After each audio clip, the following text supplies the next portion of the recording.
Friends, கல்யாண வீட்டு தால்ச்சா தான் இப்போ நம்ம பார்க்க போகிறோம். வாங்க பார்க்கலாம். அதுக்கு பாத்திரத்தை அடுப்பில் வச்சுட்டு ஆயில் ஆட் பண்ணிக்கலாம். கொஞ்சம் பட்டை கிராம்பு போட்டு பொரிய விட்டுக்கலாம். ஒரு பெரிய சைஸ் வெங்காயம் ஸ்லைஸாக கட் பண்ணி வச்சுருக்கேன், அதையும் இதில் போட்டு வதக்கி விட்டுக்கலாம்.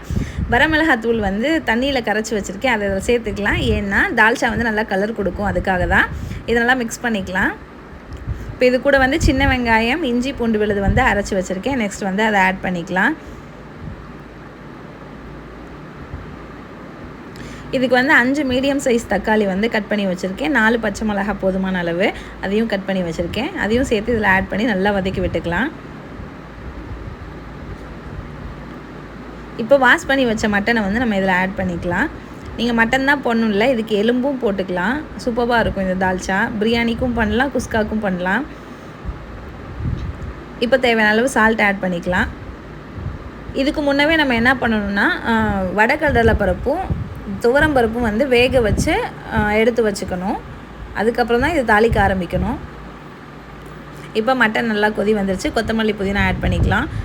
மட்டன் வெந்ததுக்கப்புறம் கத்திரிக்காய் உருளைக்கிழங்கு ஆட் பண்ணிக்கலாம். இதில் வந்து ஃபைனல் டச்சாக வந்து நம்ம மாங்காய் போடணும். லாஸ்ட்டில் சால்னா ரெடி ஆகிறதுக்கு முன்னாடி வந்து போட்டுக்கலாம். நான் பட்டை ஏலக்காய் தூள் வந்து போட மறந்துட்டேன், ஸோ வந்து இப்போ ஆட் பண்ணிக்கிறேன் அதை.